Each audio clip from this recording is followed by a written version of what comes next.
April, I read that from when you were very, very young, you said you always knew you were going to live an extraordinary life. What did extraordinary mean to you back then? It was a lifestyle. I am from South Central Los Angeles, 89th and Western. But my mother always kept me out of the area. Even the schools that I went to, I was bussed out. So I went to school in Hollywood. I went to school at Cal State LA in Alhambra for high school. So every weekend she would take me to like Rolling Hills or to Beverly Hills to either go to the movies, to eat. So I saw how the areas were outside of 89th and Western. So I always knew I would have that type of life. So extraordinary for me was a big house, nice cars, greenery. My family's from the South, so I've always seen trees, and I didn't see a lot of trees in the inner city, but I knew one day I would live in an area where it was full of trees, but I would still be somewhere close to home. And I'm there now. Like everything that I saw as a child growing up is what I envisioned, and it's where I am now. A lot of people will say like you have to see it to believe it.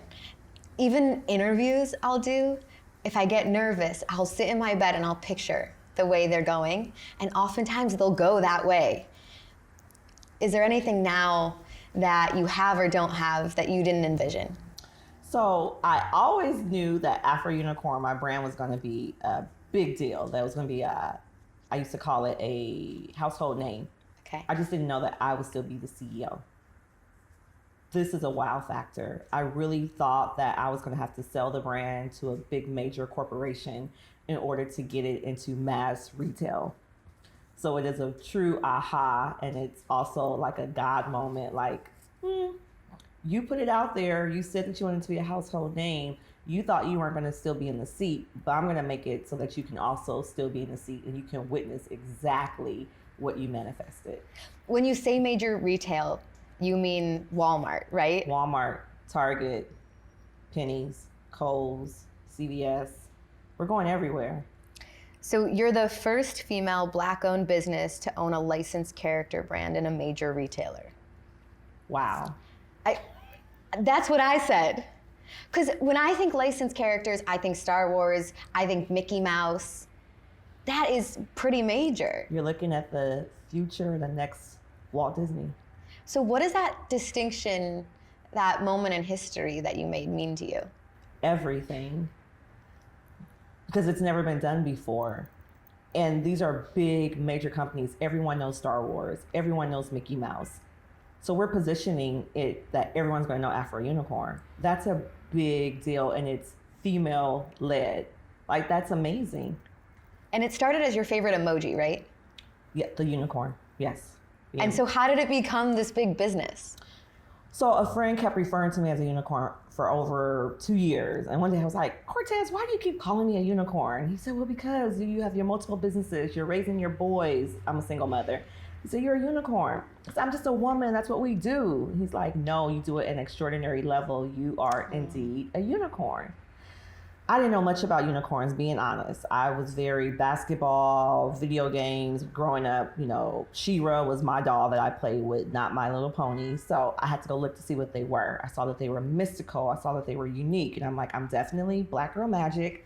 I'm definitely unique. So I started to use the emoji over and over again. But it hit me, like, after some time, why is it only white? Like, who determined to have these attributes could only be white? So it no longer resonated with me. So I went to go find one that looked like me, and I couldn't find one. And so instead of complaining about it, I just decided to be the change that I wanted to see. And that's how I created Afro Unicorn. So I was really interested to read that entrepreneurial spirit started pretty young. You had a personal assistant agency at 19, an insurance agency, then you became a licensed real estate broker. You just were a doer. Yeah, people ask me, was it my parents? But no, they were both state employees. So it wasn't that I grew up, in a household where they had their own businesses. I just have always been a boss. I've always been kind of bossy. If you ask my mom, since I was 2, I've been running things. So it was just in me to always want to have my own. And not that I saw anything wrong with working for anyone. I don't know, I'm a unicorn. It's kind of hard to tame me. and I just couldn't see me working for anyone. Do you, because you have 2 sons, you mentioned, I'm curious how building this brand made you reflect on the toys that they play with, and the toys that you played with when you were younger. So again, I'm a little different. I'm like Shira. I made mud pies. But I have boys. They play with toys for a short period of time, and then it's all into video and gaming. I think what really helps me when I'm developing different ideas is what I see young girls playing with and what they're doing. And when I see their response just on a t-shirt of Afro Unicorn, and to know that we can have it's endless opportunities of the items that they play with to have an Afro Unicorn. I basically say Afro Unicorn is the modern day Hello Kitty. Oh, I like that. Well, what's interesting too is I heard you built it for adults, not even for kids originally. Correct. Okay. But the very first item, 2019, was just apparel. Okay. In May, and then like after I dropped the shirts, a week later, like, can we get this on the bag? Can we get this on a mug? Can we get this on a notebook? And I started to put all those products out. So you started living with a quote, all gas, no brakes mentality when you created this company. What did that look like? Someone said to me that, April, you see a brick wall and you go through it. It's really all gas, no brakes. When I launched Afro Unicorn, my son was in the hospital. He was in the hospital for 20 days. I had already said that May 17th was going to be the launch day. He went into hospital on May 12th, May 11th, May 12th. We didn't get out to the end of the month. I think it was May 30th. And then once we finally got out of the hospital, I still launched the brand from the hospital. My favorite uncle died of a massive heart attack. 72 hours later, his oldest brother, my uncle, died of pneumonia. Wow. I had to go to Louisiana for the following week for a double funeral. As a result, it took a toll on my grandmother, who was already not at her best in her late 80s. It broke her heart. She got terminally ill. She died 6 months later. But the marathon continued. It was all gas, no brakes. So that mentality is, I don't take anyone else's excuses of why they can't, why they haven't. If I could go through all of that back to back to back and not give up and truly go all gas, no brakes, there's no excuse why anyone else can't do it. Did anything residually hit you later? Any of those emotions, the sadness, or you would just kind of power through? I carried all that sadness with me, and I just used it as fuel to push through, because I knew that it was bigger than me, and that this movement was going to help other entrepreneurs, other young entrepreneurs, old entrepreneurs, to realize their dreams. So I was hurt. I'm still hurt about it. But again, I used that hurt to fuel me to keep going. Tell me about how this was started really for adults, because when I look at this plush and the book that you brought, it feels so kid-centric to me. Yeah, well, it's definitely more kid-centric now, but it definitely was for adults. When I first launched, I brought 24 women. I was the 25th woman to a table and said, hey, we're building a community where we're gonna support each other. So it started as adults. My idea, I was being referred to as a unicorn. It was personal for me. It was created as my avatar. The icon was me. So I wanted to find other people like me that could identify as a unicorn or want to be a unicorn, to have multiple streams of revenue, never relying on one source to dictate your livelihood. So that was the goal. But from the gate, before I even launched, there were people around me that said, April, I think kids will love this too. I really think that. I'm like, what do you mean? They're not unicorns. I'm a unicorn. How can a kid be a unicorn if I'm a unicorn? Right. So someone showed me a picture. They mocked it up of a little girl wearing a unicorn shirt with an Afro puff with her hands out. And I was like, okay, I get it. I get that it's for children too. So when I launched it, I did have shirts for children, but I did lean more towards the women. But those kids came in, and when I tell you they hit my heart in a way that I got one post where I just broke down crying, because they received a shirt that their mom ordered and they didn't know what it was, and they opened it and they were just jumping up and down. And I'm like, wow, what if I would have missed that opportunity? When I saw some of your previous interviews on GMA and CBS, the kids light up, specifically little girls freak out over the Afro unicorn. It's really cute. They do. So you wrote on Instagram, not everyone is going to see your vision. That's not their assignment. However, your assignment is to see it through. I'm curious how you decipher good advice from bad advice. Who did you take advice from as you were building this, and whose advice did you kind of turn a blind eye to? You turn blind eyes to exes. Or even current, their future exes. Oh, damn, okay. There's a whole different story here. Yeah. That's for a different interview. That is for a whole different interview. It's really what pushed Afro Unicorn. I kind of like took it out of the story, but I'll go back to give you this exclusive that no one has asked me about. It really came out of me going through a really bad breakup. You know, I've heard that before from entrepreneurs. You're not the first person to tell me that. It fuels some women. I created the unicorn. The guy that I'm referring to kept calling me a unicorn. He was like, "You're such a great girlfriend," like to this other person. It's like, "You're amazing. Like, you're a unicorn. Women don't do the things that you do." And that's what made me, he was like, "You're the unicorn." So I'm like, you know what? Darn it, I am a unicorn, and I'm going to be this unicorn. I'm no longer going to be a mule, donkey, you know, you could fill in the blanks. I'm going to be a unicorn. So I don't take advice from those kind of people. But I had a coach who told me something that you said very early on, but the quote is from Charles, Teacher Millionaire, is, "If you can see it with your mind's eye, one day you'll get to see it with your real eyes." And that certain things stick with me, and that was one that really stuck with me. So when you visualize it, when you can see it with your mind's eye, one day you'll get to see it with your real eyes. Like, you'll realize exactly what you saw. I normally wouldn't quote Beyonce. Go ahead. But she doesn't do a ton of interviews, and when you hear her speak, she often talks about visualization also. It's very powerful. Very powerful, very Yeah. real thing. And I also journal. I write down what I want to happen, and I write down things I'm grateful for. Do you write it as if it's already happened? Do you write in the present tense, or you write in the future? So I have a practice. I write down like 3 massive goals that I want to happen, and I do this daily. And then I write 10 things that I'm grateful for. And I try to do different things every day, because you will get blessings out of what has already been done. So I'll just put in the universe, I'm grateful that all of these things have happened. And it just opens up room to receive more. It's interesting because I'm hearing Oprah, like people are sending me clips like, Oprah is always talking about being the spirit of gratitude. I'm like, I didn't even know she was saying that, but I guess I'm on the right wavelength. Yeah, you know, if you're on the same mindset, she's got it, yeah.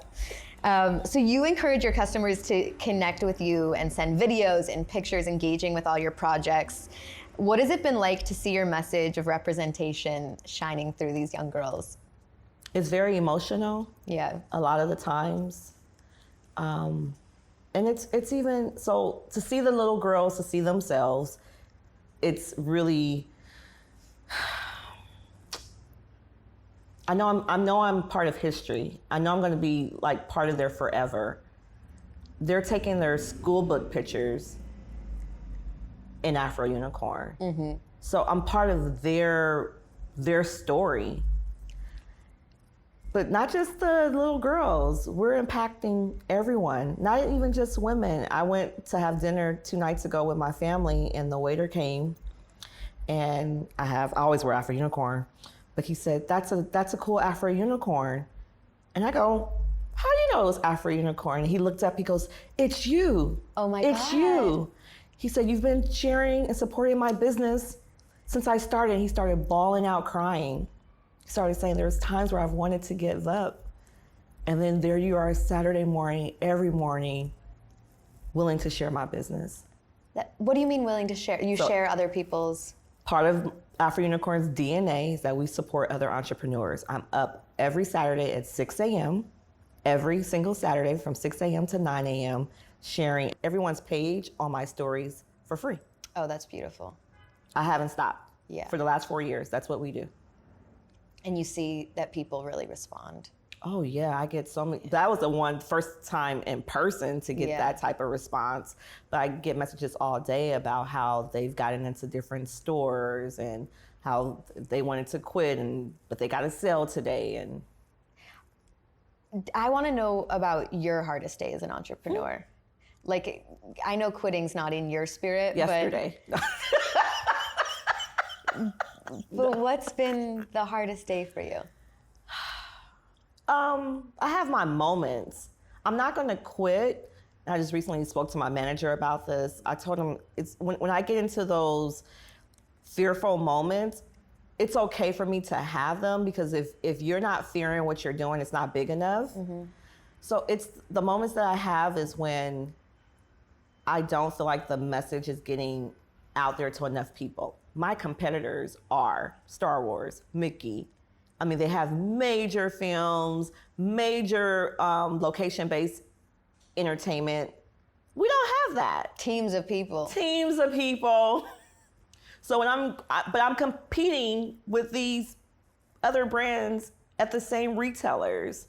So when we're going through reports and we're seeing where Afro Unicorn is falling compared, like, those are hard days, because I'm like, okay, we don't have the big television or movie series or whatever, but we have to figure it out. Do you think that's coming? Oh yeah, it's coming. Yeah, that was the first thing I thought. Oh yeah, the animated series is coming, but I can't wait for the coming. I got to figure out how to make it happen in the now. Yeah. So those are the hard days, to try to, that whole marketing piece of it, making it happen now. Your experience getting into Walmart seems like the ultimate moment of karma to me. Oh. Take me back to that first moment when that happened. That is so interesting that you said the ultimate moment of karma. So you must know the backstory. I do, but it's kind of what I felt from you when I was researching. Okay. So I have a mantra: if you help enough people get to where you want to be, you will get to where you need to be. I got that from Zig Ziglar. There was a little girl, 4-year-old Cassidy Brianna, and I had her since she was 2. When I say had her, meaning sharing her photos on Afro Unicorn's platform and promoting her. She's such a live, bubbly little girl. She was out one day in Brooklyn taking photos with her Afro Unicorn shirt. Mm-hmm. Someone walked by her and said, "I love your hair." With all the confidence in the world, she said, "Thank you, it's an Afro."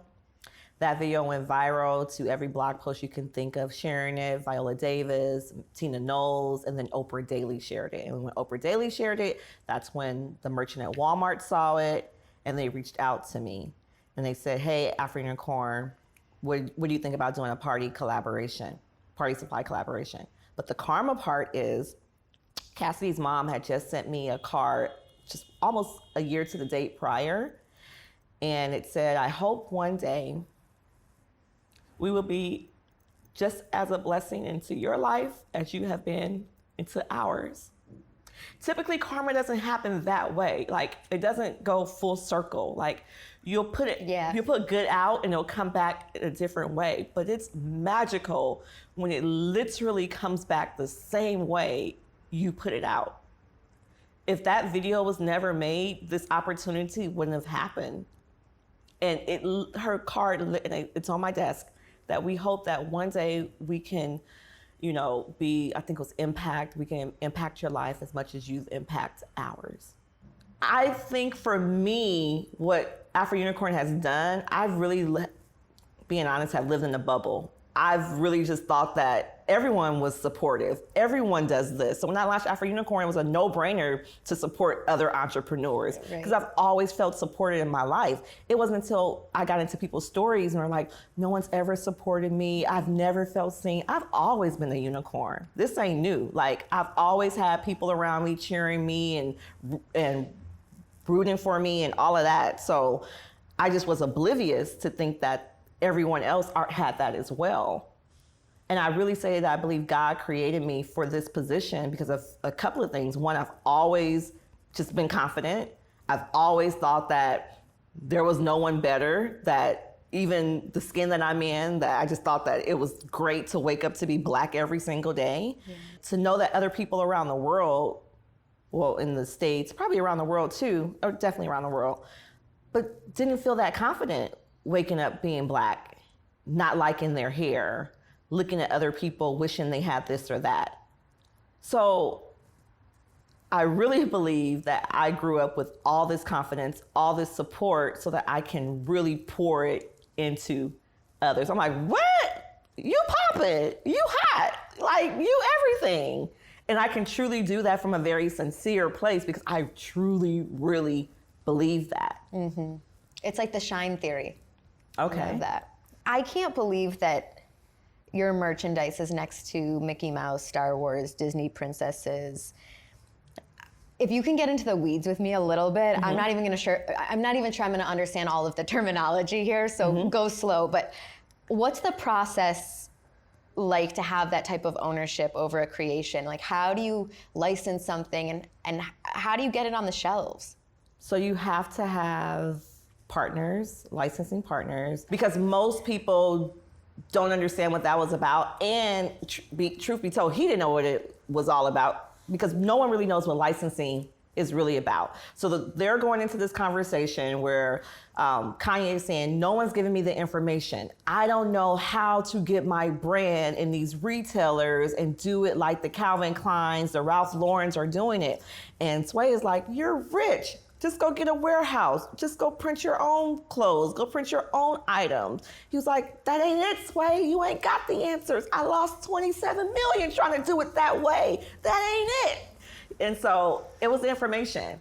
So licensing is all about the who you know. It's a very small, tight-knit community. I just got back from New York, and in a 72-hour period, I met with 10 of my partners while I was there. They were all blocked from each other, and most of them knew each other. I'm not gonna say most of them, they all know each other. How'd you get into that world? How'd you get into Walmart. That? So once you were in the room, meaning Walmart, it opened up the rest of the doors. Yeah. When Walmart reached out to me, they connected me with my first 2 licensees. So that's how I learned about the world of licensing. And I really didn't even know then. They were talking about royalties and MG, and I'm like, what kind of language are they speaking of? So I reached out to someone, my now manager, and I'm like, can you please help me? He reached out to someone, they said, watch The Toys That Made Us on Netflix. And that's how we got our one-on-one on licensing. Just from the Netflix show? The Toys That Made Us. That is fascinating. Who do you look to as is it a Mattel? Like, what brands do you look to as the... It's always the biggest one, Disney. That's who I'm coming for. Can you say it into that camera? Disney. That's who I'm coming for. I love it. That's awesome. Yep. So you say a lot on your social media that you're in your Jordan year. I'm a Chicago girl, so I particularly appreciated that. What does MJ mean to you? I think, was it MJ that had the quote of he only missed X amount of shots of the ones that he didn't take? Yeah. It's that whole mentality of take the shot. Just knowing that if I don't go after the opportunity, it will never happen. Yeah. So knowing that I just have to go for the shot. I have to take the shot. So that's what it means to me. I can't wait to see the movie that Nike has, because it's all about licensing and Jordan. So I'm like, and it's coming out in my Jordan year. Yep. What do you think, if you can point to one decision you've made since you started this brand, what has been the most pivotal decision in your success? The most pivotal decision is never, ever giving up. So you only lose if you quit. That's the only time. And I don't think people really get that. Like, it's not even the outside factors. It's not about the money. It's not about the network. It's really about you. If you quit, it dies. If you say I'm in it, it's alive. It's really that simple. One of my favorite movies is Forrest Gump. Like, it really run, is, Forrest. Yeah, it's like, mom tells you to run, you run. They tell you to hit the ball across the net, you hit the ball. They tell you there's shrimp in the ocean, go fish, go get them. Like, people make life so complicated. Just be like Forrest. Just run. I love that. You know, I find when I want to quit, I need to sleep. What do you, when you feel like, holy, I can't go anymore, what's your advice? I'm right there with you. Sleep? I had that day yesterday. Well, it's a nice bath, and then it's go straight to bed. But Yeah. that's my thing. I'm like, clearly today is daying, and it needs to be night, Yeah. and we have to check this all out tomorrow. And I'll have a better attitude when I wake up. It's, you know, I have a mantra in my head, don't quit sleep. Because I just am like, tomorrow's a new day. Mm-hmm. Okay, I have some rapid fire for you. Okay. A daily practice that you believe in. Journaling. What's a skill that you've had to work on your path to success? Patience. After this interview, that's very you. What's a trait that you consider your superpower? Unstoppable. What big lesson have you learned from your sons? Wow, that was hard. That single mothers really do rock. A popular wellness technique. Actually, can I ask you a follow-up on that? Yeah, please. When you say single mothers actually do rock, oh, why are you getting emotional? Well, because when I had my first son, I'd never seen a positive single mother in my family. I've only heard of negative things about single moms.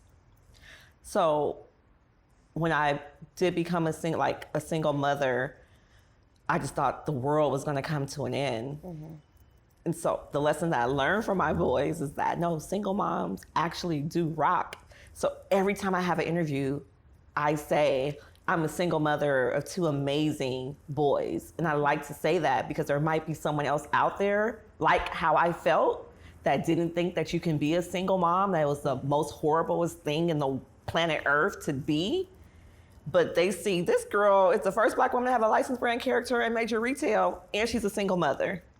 If she can do it, I can do it. It's really powerful to see that imagery. I didn't see it. That's why representation in all types of forms matters. I have a good friend who said to me, you never mess with a single mom because there's nobody who has that kind of fight in them. She's right. Yeah. Okay, a popular wellness technique that you think is overrated. Overrated? When people detox. How about underrated? I think just walking outside, off the treadmill, in nature. Yeah. A book that changed your life, something you think everyone should read. See You at the Top, Zig Ziglar. I haven't read that yet. You're missing Can out. I see the children's book? Yeah, that you you can brought? see our book. A Magical Day. Have a Afro magical Unicorn. day. Yeah. I can't wait to read this. Okay, so 52 cards for deeper conversation. Oh, actually, I'm just gonna give them to you and you pick whichever one speaks to you. Because I always think people get the card that they're meant to pick. Oh, so I can just pick one, Yeah, right? whichever one randomly. feels, yeah. Okay. In the past, people were buried with items they would need in the afterlife. What would you want buried with you in the afterlife? Just an Afro unicorn. I agree with you. That's all I need. Yeah, you are the Afro Unicorn, so you don't even need the plug. Right, so we good. And I ask everybody this, the smartest decision you've ever made. The smartest decision I ever made was to launch Afro Unicorn even with my son in the hospital because I almost didn't do it. Yeah, I understand why. Thank you. Thank you. Oh. You're so, I wish I could give you a hug. I'm gonna come over here. Thank you. Thank you. That was so I great. love